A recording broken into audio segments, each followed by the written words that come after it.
biserică putem merge să slujim. Mi s-a spus că există o singură parohie la Offenbach. Și m-am întrebat, când am văzut cât de lung și lat e orașul ăsta, că nu mai ajungeam de la aeroport în Bonames, m-am întrebat cum un oraș așa de mare să nu aibă o parohie. Nu mi-a trecut prin cap că vor trece ani și voi ajunge în Germania. Din 2011 sunt în Germania, preot la Koblenz.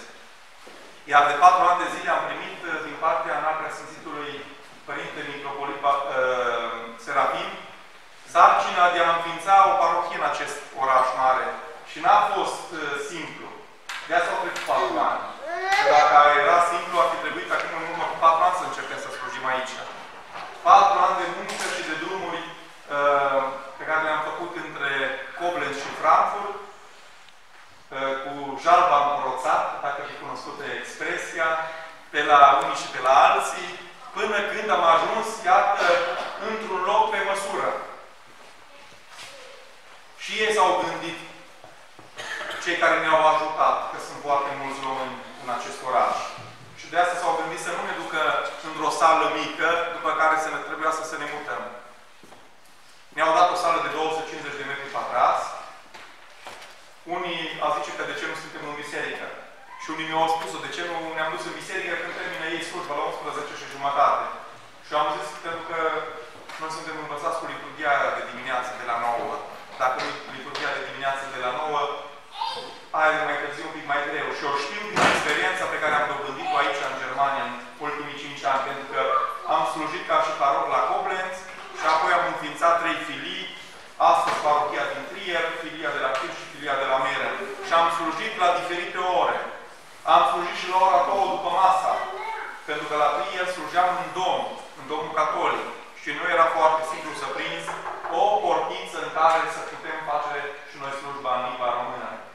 Și era de la ora 2.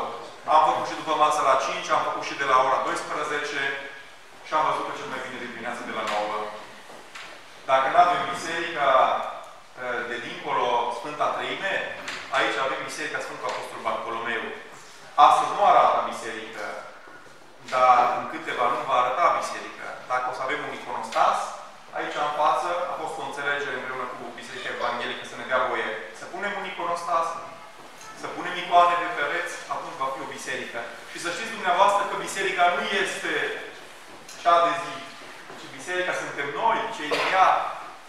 Și nu vreau să vă spun astăzi pentru prima dată și să spuneți că peste câțiva ani că am uitat ce am zis astăzi. Vreau să vă spun astăzi și să vă repet la fiecare liturghie.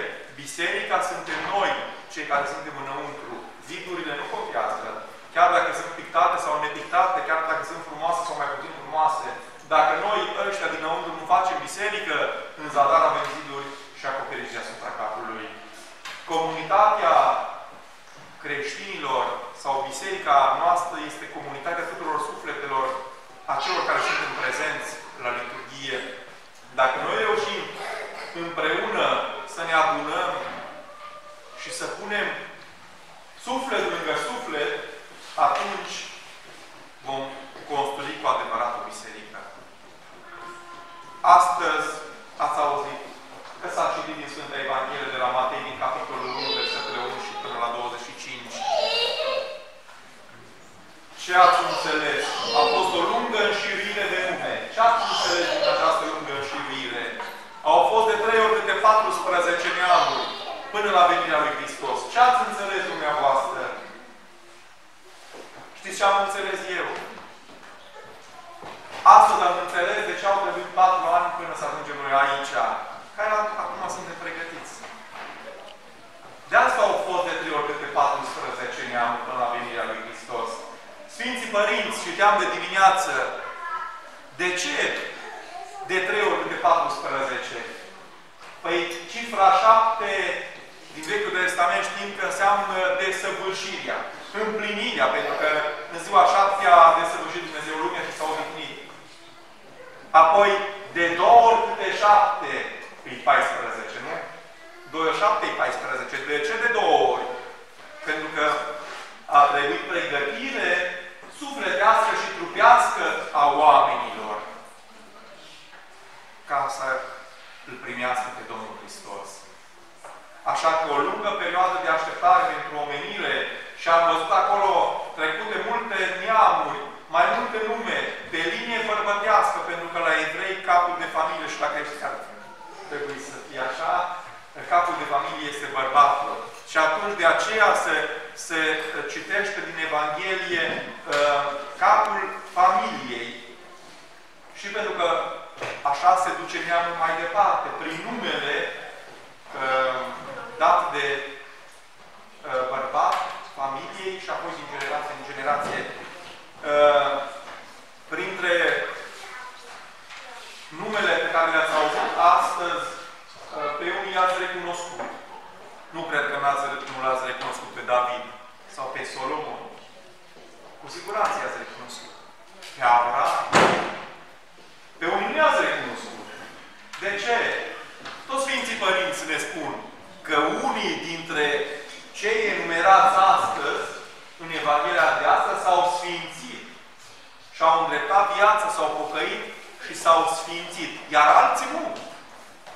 Le-au rămas numele, dar fără nume. Le-a rămas numele în istorie, doar ca un simplu nume. Nu aveți să mai știm nimic de ei. Pentru că nu au făcut fapte ca să rămână bestiale. Și noi ăștia care suntem aici, astăzi, am venit pregătiți la prima liturghie, la parohia Sfântul Apostol Bartolomeu, ca să facem ceva. În primul rând cu sufletele noastre și apoi cu această parohie, ca numele noastre să se scrie în istorie. Că nu ne prea proiectăm noi în mintea noastră istoria sau viitorul. La școală, când ne ducem, mai învățăm. Deci, din istorie și mai înțelegem cum au stat lucrurile înainte. Dar la viitor nu ne gândim. Să știți că mâine, poi mâine o să fim noi istoria. Dacă ne uităm în viitor. Și dacă în urma noastră a rămas ceva vrednic și demn, alții își vor aminti de noi. Dacă nu, nici măcar numele pe cruci în cimitire nu o să ne rămână. Că în țară ne rămâneau până se răsturna crucea sau până putrezea lemnul. Aici nu. Aici la 25 de ani sau cât ai plătit și la revedere. Bine altul. Și nici măcar acolo nu-ți mai dea nume. A fost nevoie de o pregătire îndelungată. Și sunt convins și știu că unii din dumneavoastră v-ați rugat la Sfântul Apostol Bartolomeu, așa cum am scris pe site-ul nostru de internet Parohia-Frankfurt acum un an de zile când l-am făcut. Am făcut acum un an de zile acest site, deși parohia nu exista, tocmai în ideea în care să reușesc să adun câțiva oameni de aici, interesați, să se roage, ca să se primească la vremea potrivită ceea ce trăim astăzi. Să punem bazele unei noi parohii în acest oraș. Poate că într-o lume a materialului în care trăim noi, am trăit și acasă, aici am ajuns, știm noi, fiecare de ce, dar mulți dintre noi am venit aici pentru viață mai bună. Dar mulți dintre noi am venit aici ca să-L găsim pe Dumnezeu aici, ca acasă n-am avut vreme să-L găsim. Când se răspunda turul bisericii în curte la noi, nu ne duceam la biserică și am venit aici ca să batem kilometri, 10 kilometri, să ajungem să ne rugăm împreună și să prețuim comoara credinței pe care ne-au dat-o moșii și strămoșii. Ne-au dat-o din generație, ne-au transmis-o din generație în generație și n-am reușit să o prețuim întotdeauna. Și am venit aici ca să o prețuim. Să o punem în valoare.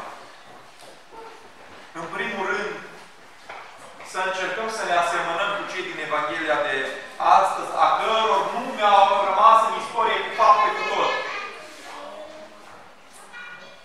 Dacă trecem pe pământ și trecem degeaba și nu ne rămâne nici măcar numele, înseamnă că am trăit în adevărate umană.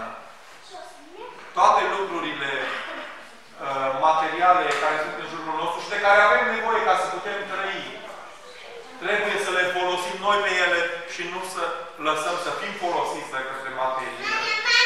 Noi trebuie să ne folosim de toate și să le folosim pe toate cu înțelepciune și să știm că suntem alcătuiți întotdeauna din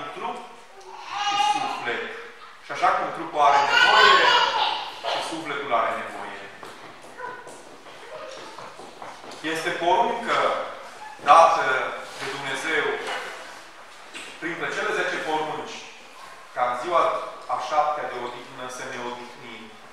Să ne odihnim trupul și să ne încărcăm bateriile sufletului. Pentru că în ziua de odihnă noi venim și o dedicăm lui Dumnezeu. 6 zile le dedicăm nouă. Lucrăm, muncim, trebăluim, facem și ajungem cu părul cărunt ca unii dintre dumneavoastră și înțelegeți ce a însemnat viața, câte am făcut în viața noastră și ce valoare au. Că pe măsură ce încărunțim, le înțelegem. Când suntem tineri, avem impresia că le înțelegem și le știm, dar nu e așa deloc. Experiența, vedeți de ce la fiecare angajare caută angajatorii oameni cu experiență și plătesc în general mai bine pe cei care au experiență? De ce? Păi au trecut prin multe situații. Așa și oamenii noștri cu părul cărunt au trecut prin multe situații și au înțeles și au învățat de la viață lecția cea mai importantă, că suntem trecători. Că trecem așa de repede. Nu mai este ca în copilărie, când aveam eu 5, 6, 7 ani și mă jucam pe coasta caldă la noi în sat și mi se părea ziua că nu se mai sfârșea. Când veneam de la școală, făceam temele, mă duceam la joacă până seara, era, cred că, un an de zile. Astăzi, nu. Astăzi nu mai reușesc câteodată să răspund la telefon, nu mai reușesc să scriu o propoziție într-un SMS. N-am timp să scriu o propoziție. Mă credeți? N-am timp. Sunt zile în care n-am timp să scriu o propoziție. Ei, vedeți? Ce înseamnă timpul? Că ne fură și trece și zboară pe lângă noi. Și dacă trece și zboară pe lângă noi și nu luăm aminte, ne vom trezi la ceasul morții noastre că n-am realizat nimic pe pământ. Vreme îndelungată s-a pregătit omenirea ca să primească pe Mântuitorul. Ați auzit în Evanghelia de astăzi. Vreme îndelungată ne-am pregătit și noi ca să ajungem astăzi aici. Bineînțeles că mai uităm câte un sfeșnic, mai uităm câte un vas de spălat pe mâini sau așa mai departe. Dar ne bucurăm că suntem împreună. Eu mă bucur și sunt mulțumitor lui Dumnezeu pentru șansa aceasta și am spus-o de câteva ori, am spus-o și în Ardea Sfințitului și am spus-o și în cercuri de prieteni, că este visul la care n-am îndrăznit să visez, să ajung eu ca om aici. Deci pentru mine este o mare împlinire. Și vreau să vă dau din bucuria și din împlinirea mea. Nu știu de ce. De ce m-a legat ceva neapărat special de acest oraș. Pentru că am venit pentru prima dată în Germania aici, nu știu. Poate cu timpul voi înțelege. Apoi, să fim mulțumitori Sfântului Apostol Bartolomeu. Pentru că el este ocrotitorul orașului. De aceea am ales gramul Sfântul Apostol Bartolomeu. Pentru că Sfântul Apostol Bartolomeu este ocrotitorul acestui oraș și moaștele Sfântului Apostol Bartolomeu sunt aici de aproape 1000 de ani în dom. Capul Sfântului Apostol Bartolomeu este păstrat în domul catolic din oraș. Am trecut deseori pe acolo și eu și dumneavoastră și ne-am rugat Sfântului Bartolomeu să ne ajute această parohie și ne-a ajutat. Suntem într-o sală a Bisericii Evanghelice. Am purtat tratative cu mai multe biserici, cu Biserica Evanghelică, cu Biserica Catolică, cu Biserica Neoapostolică. Am căutat și am căutat soluții, v-am spus, 4 ani de zile. Că am ajuns aici, zic că este o mare realizare și o mare bucurie pentru mine și să mulțumim lui Dumnezeu și Sfântului Apostol Bartolomeu. Apoi, de acum încolo, v-am spus, nu fac niciun plan să construim ceva pe lângă noi. Îmi fac planul, singur plan, să ne construim și să ne zidim împreună, și eu și dumneavoastră. Și să ne constituim ca o comunitate. Dacă am o bucurie și o satisfacție cu parohia de la Koblenz, pe care am păstorit-o mai bine de 5 ani de zile, este aceasta, că am reușit să fac o mare familie.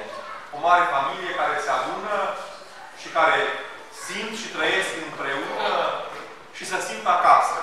O bucată de acasă este aici acasă. Asta îmi doresc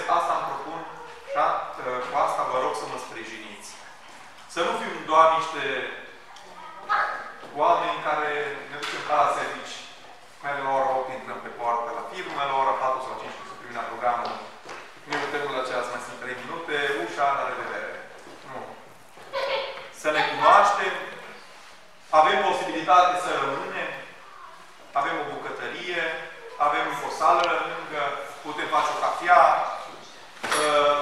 Timpul meu aș vrea să fie fără timp, cel puțin atunci când suntem aici. Și să profităm împreună de timpul pe care îl petrecem împreună. Vor fi duminici în care vom rămâne, vor fi duminici în care ne vom grăbi acasă. Asta se întâmplă. Se întâmplă peste tot. Dar să găsim întotdeauna timp să petrecem și să ne zidim ca și comunitate. Vă propun să organizăm împreună câte o agapă, din când în când, să nu fie nici prea obositor pentru dumneavoastră, dar nici să uităm de gustul agapei. De la o agapă la cealaltă. Să organizăm din când în când câte o agapă și acolo să facem marea familie a parohiei noastre. Acolo ajungem să fim biserica. Și am învățat o expresie pe care n-am știut-o cum eram în țară, liturghia de după liturghie. Am învățat aici, în Germania, expresia asta. Nu mi-aparține, dar am văzut că e importantă să liturghisim împreună și să rămânem să liturghisim altfel împreună, împărțindu-ne idei și bucurii și întristări și supărări. Că abia atunci vom reuși să ne sprijinim unii pe alții când vom avea nevoie, dacă ne-am zidit împreună. Dacă nu ne-am zidit și n-aparținem din construcție, din temelie, din zid, nu suntem părți ale construcției, atunci nu aparținem. Suntem ca un tablou. Dacă nu ne mai place, l-am jos și l-aruncăm. Și în altul loc. Dacă ne zidim împreună, atunci suntem părți și fiecare părticică este importantă la locul ei. Că dacă iei de la stâlpul ăsta o bucățică de jos, ajungem în șosea. Nu? Fiecare bucățică este. Vă mulțumesc și vă rog să vă implicați fiecare cu cât puteți. Și o spun asta de când sunt preu. Sunt preu de mulți ani. O să vă prezint la mai spre sfârșit. Dacă fiecare face cât poate el, merge treaba zbârnie. Merge treaba extraordinar. Deci vă rog să nu faceți mai mult decât puteți. Numai cât puteți, fiecare, și să vă faceți fiecare apostoli a Evangheliei lui Hristos mai departe. Să duceți mai departe vestia și să venim aici, să ne adunăm, să putem să slujim în pace. Și ați văzut, mulți mă știți de mulți ani. Unii nu mă știți. Ăsta este stilul meu de a sluji. Așa slujesc. Sper să vă placă. În liniște, în pace, să nu ne grăbim, să nu ne tulburăm, să ne rugăm.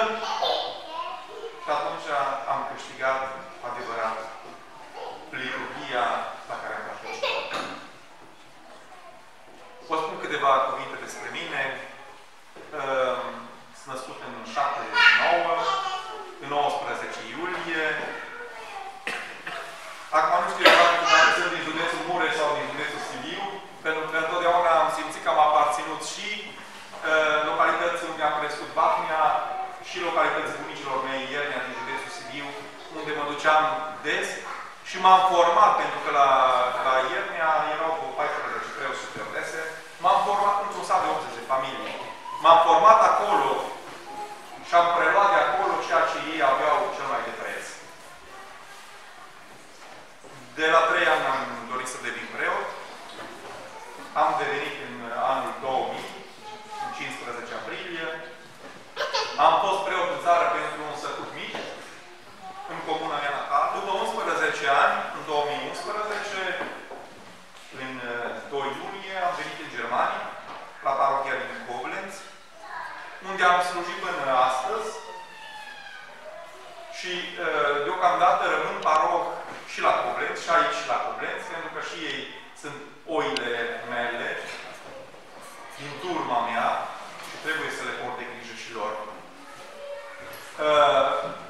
Nu-i neglijez nici pe ei, dar nici pe dumneavoastră. Ne vom întâlni aici în fiecare duminică și sărbătoare, de la ora 9 dimineața. Vom avea deocamdată acest program. Pe măsură ce ne vom mai crește și ne vom mai dezvolta, ne gândim și la altceva.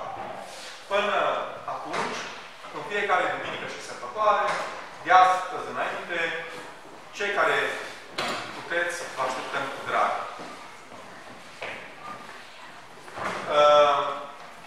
Am un gând de mulțumire pentru cei care ne-au ajutat cu strana. Astăzi este domnul Cristian Jalobă, ipodiaconul parohiei de la Offenbach, locuiește în apropiere, la vreo 1 kilometru, nu este departe de locul acesta. Nu ne știu de cam de tot atâția ani de câți ani vin eu în Germania.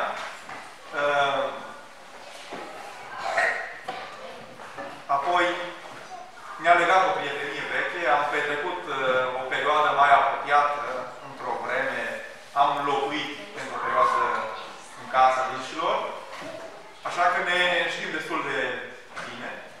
Apoi domnul inginer Serghie, și dânsul este de mulți ani în strană Bisericii Ortodoxe, la Offenbach, la Darmstadt, și de la Darmstadt acum s-a întors pe plaiurile natale, unde locuiește, la noi în parohie, și vreau să îi mulțumim și urăm bun venit.